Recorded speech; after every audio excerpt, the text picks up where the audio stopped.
Ciao Frederic, vieni con me, seguimi.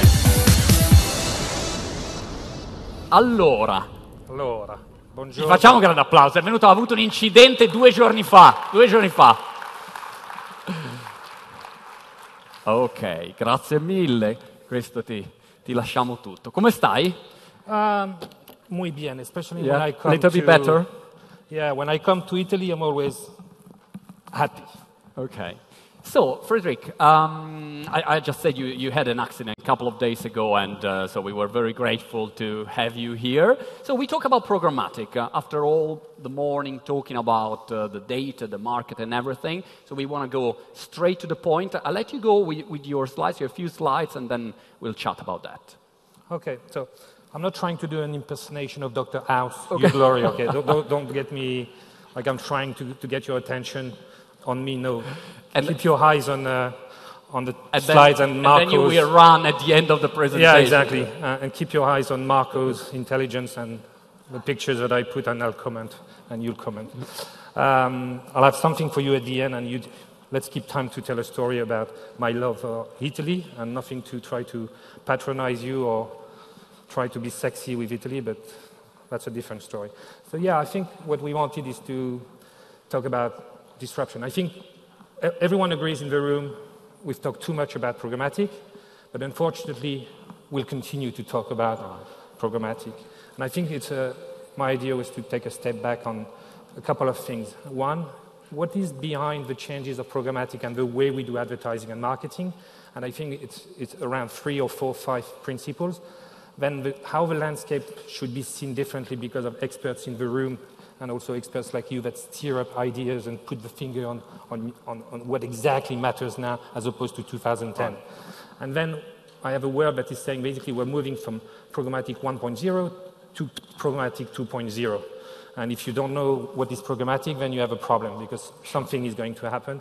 And then I'll give a bit of example and have you as well collaborative because it's all about sharing. The future is about sharing. It's about having all of us. We are competitors, we are partners, we are of different role in the value chain, but we all have a part of it, and it's going to be more and more that. So I hope you will interrupt me and press. Oh, sorry. Yeah, let's start for this one. I really love this slide. Yeah, I think there was a principle about Einstein was saying that we don't give too much attention to intuition, intelligence. We give too much attention to rational. Intuition is a gift that some people have, and like Elon Musk has a gift. He was intuition about, he didn't know anything about automotive, but he had an intuition that electrical cars was important. And rational is a faithful servant. It makes us secure. We work on what we know, we are rational, but rationality is not enough. And disruption is basically, we have to think about a way that we have to be secure. Let's not look at the future with only what we know. It's important to have people in teams that have experience, but also we know that I've worked for 15 years in this industry. My all 3 CEOs and founders were all younger than me, between 2 years and 10 years younger. But they needed guys like us and even guys older than me, and I need older guys and young guys. And disruption is not about what you know, but how do you manage your ignorance? What should I do? I sell cereals, digital is important. I can do the obvious, but how do you go beyond the obvious? It's about managing, how can I work with people that help me about my ignorance? How do I get into mindset about ignorance? That's the principles that we have to work on. And the other topic is about frugal innovation. We know we are in economies where in Europe, the GDP growth will be no less of 1 to 1.5% in general for the next 10 years. That means we have less resources available, and we have consumers that ask for more value. The companies ask for more values. So frugal innovation is about how do you do more with less resources, by being smarter, nimble, accept that the little guys, 2 guys in the garage might be tomorrow, the other guy sitting here that is running a 450 companies, when today is probably in a garage with 2 guys. That's frugal innovation. And a lot of it is coming from a guy that I think you should follow on Twitter and read one of his books. It's called Najeeb Raju. He's an Indian person of French, but also he's a Stanford teacher, but he's also, in many of your big companies, he's probably a board advisor. And he works a lot on frugal innovation, taking examples from Africa where he thinks that from Africa, South America, and Asia are coming many ideas that are frugal innovation, that are very helpful, that will come into Western economies. Like in Kenya, for example, where you have people, 60% of GDP financial transaction with the Maasai warriors are through telephone. Wow. There's no more banks. Right. So this is frugal innovation. Do more with less resources.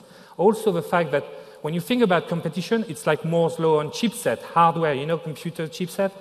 There was Moore's law, going faster. The speed of chipset was faster. It's the same with services, digital services and innovation in advertising.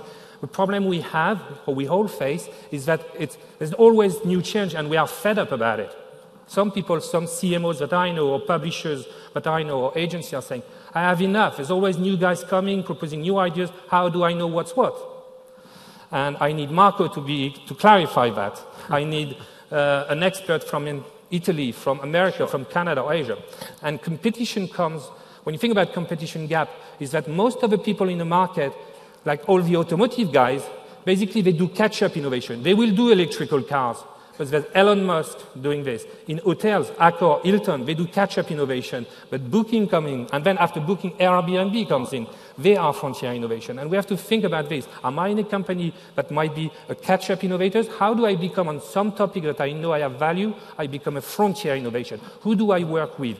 And I think Naresh Raju and another economist working for the IMF and the development of Western economies have really worked on it, and it helps us to think through our project at Ready M1 for our clients. Yeah, I said in the beginning, or you disrupt your business, or someone else will disrupt it. So it's better that you disrupt it by yourself. And this is true. I mean, everyone, publishers, always, agencies, advertisers, always think about, am I going to be disrupted, especially because of this paranoia about Uberization? I'm saying no.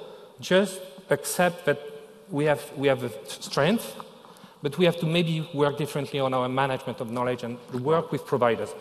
If I think about Programmatic 1.0, you could say Programmatic 1.0, whatever market, France was late compared to US, and Italy was late compared to UK, and we were late compared to some economies, but some are more advanced than others. In Europe today, Holland is the most advanced in programmatic. But 2008 to 2014 was, I would call, Programmatic 1.0. Everyone was curious about it. It was basically two things in silos. One, automated media buying. Oh, we'll buy automatically impressions and audiences with a system.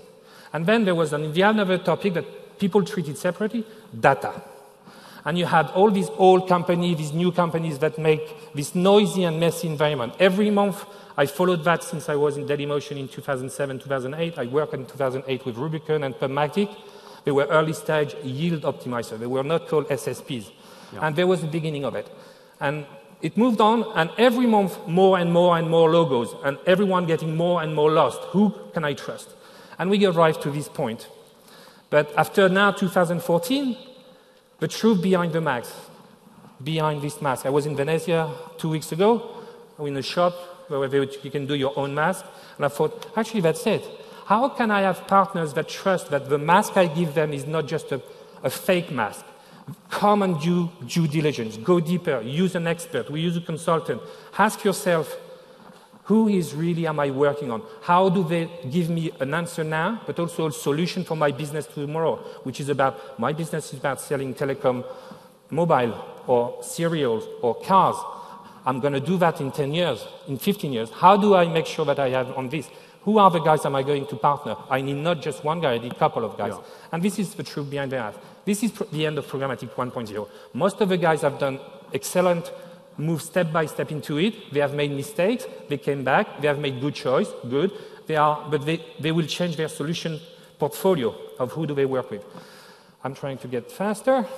And we've created, I think, by discussing with thought leadership, from publishers, from agencies, and there was a discussion about the market. I know this is a disturbing proposition, and it's not mine.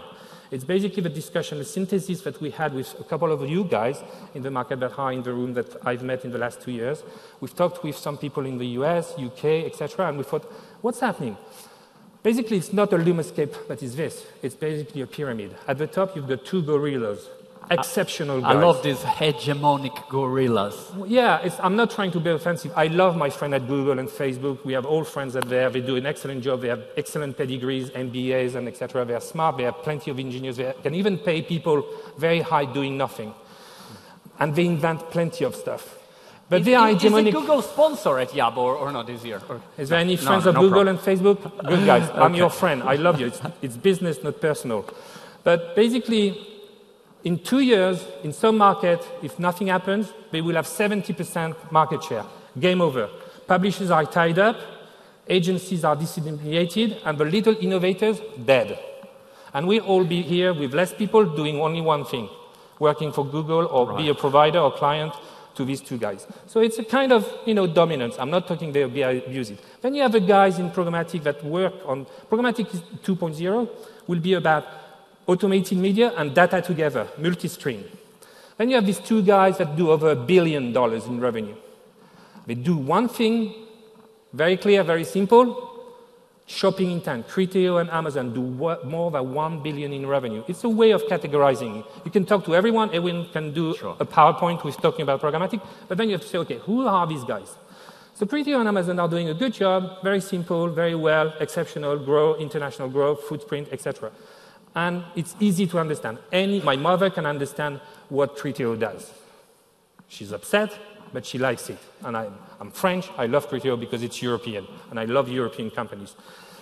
To some extent, I work for Tiscali and Telecom Italia. Renato Sorui taught me what is telecom and internet. So I'm thankful for Renato Sorui. And then you have the future winners and losers. The way of categorizing is people that are doing over $200 or $300 million. They have a global footprint. They have a unique proprietary technology. And they are maybe rich, like Adobe or Oracle, large company getting into the media through the DSI, the information technology departments. And they have AdTech, MarTech platform, this word that means nothing and everything. But they have it in the category. It's the fourth quarter. It's to say, okay, who's big enough to support my international business? Who can say, do you work in Sydney, in Milano, in Toronto, and in Brazil? So you have a couple of them. I put just a few names. Maybe there are going to be some losers. If you look at the NASDAQ at the moment, it's going like this. Very difficult to raise funds. But they have something. You don't know who's going to lose. Maybe we're going to lose. Maybe we're going to win, or part of the party. But there's about 30 worldwide. And then you have this, what I call the Lumsky black hole, where you have plenty of guys. Some are pivoting successfully. They were from the non-programmatic era, and they have changed their business model. Some are old company platform, but they have re-engineered that platform, all new tech. Some are tech stars. These new guys, I know in Italy there's a couple of them from the N24, for example, or Bein2. Yeah. These guys, and you have plenty in local markets. And luckily with programmatic and with technology today, you don't have to be always in Silicon Valley. You can be in Israel, you can be in Firenze, you can be in Sydney. And then you have the siloed guys, which they have value, but when you think long term, being siloed is different. You know the topic about, are you mobile first or mobile only? Well, you have to be mobile first. I'm sorry, mobile first because customers are going to be mobile first. They're not going to be mobile only. Right. This is a slight difference I can explain. I don't have time. You have guys specialized in video, etc. So they do a good job today, exceptional job, but if you think step back, you say, in an ideal world, what do I want? I want what the consumer wants. Consumers are cross-device. They don't care about the tech set. They take about their usage. Think about the consumer. He's cross-device. He has a tablet, he will have an IPTV, and he will be on his mobile phone, and probably because he has kids, he needs a desktop. So this is the thing. And there's about 3,000, and you every year and every month are raising funds. On the left column, you have all the guys that are interested. Ad network, consulting company. Today, Dentsu CEO was telling me, I'm getting eaten by the top by Accenture Digital, who's coming into my business by digital transformation. And they're starting with marketing. They are on my territory. Making recommendation to my client. They don't execute it, but they are in the business. Probably in the room, Accenture Digital is in the room. They are going after the agencies. All these guys, brands also, they have to pick up what do they do? Do they license technology? How do they work in the changing world with agencies, publishers? How do they get access to their audience and reach? Right holders. We work, for example, with Manchester United and also Roland Garros. They have content. And they have huge audience, no assets. People don't go to their website, but they have huge audience. Yeah. How do they work with this? How do they leverage the contracts they have with brands? We have football clubs, like PSG is a client, etc.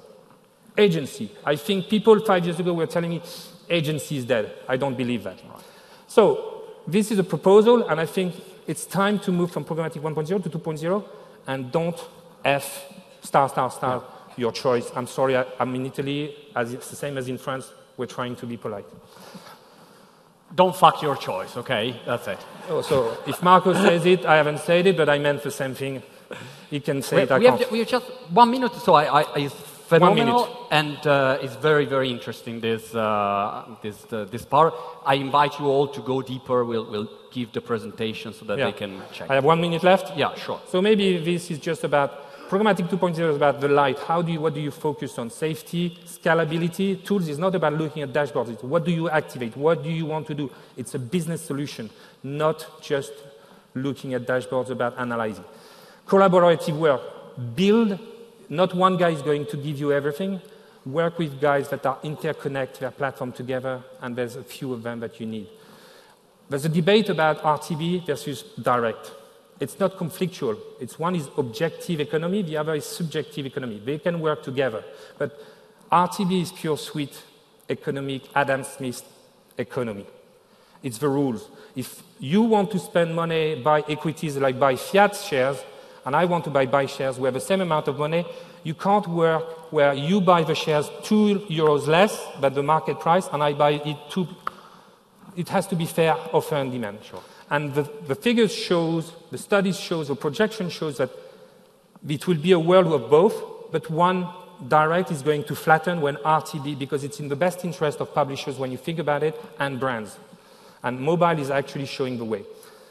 So the future is about, one, licensing intelligent technology, things that take you 5 years ahead, or work with someone that can tell you, okay, what are my guesses in 3 years? Data. That's what I say, programmatic 2.0, data and media together, access to audience and reach. And people, we all know that we need data scientists working with creative people. And it's about solving the problem, selling the problem you solve, and not about, oh, I've got tech. Oh, I've got technology. Like sell the problem you solve, not the product. I like For example, we are doing something with the NFL, the largest sports event worldwide with beacon technology. We are not the only one, but it's 115 million viewers. They watch NFL Super Bowl. They go into places where they view Super Bowls. And the brands that are buying Super Bowl, spending millions of dollars on the creative, want to talk to them outside of the day of the final. They want to keep on talking to them. They spend so much money. Beacon, mobile, geolock is what we are offering. If I think about TV, all media are going to be programmatic within the next 10 years. I was saying this in 2011. Now, I say within the next 4 years. Already in Holland, it's already the case. Outdoor, display, TV. We're working on radio today, and I think not the other guys. You don't want to let that only to Facebook so and you're Google. buying programmatic also traditional media. And we've just announced ITV is the biggest private channel. You live in the UK. Where you sync TV and digital together. Most brands are going to be by media, TV and digital. How do you sync both, the experience? How do you maximize your value of the investment and resources you invest?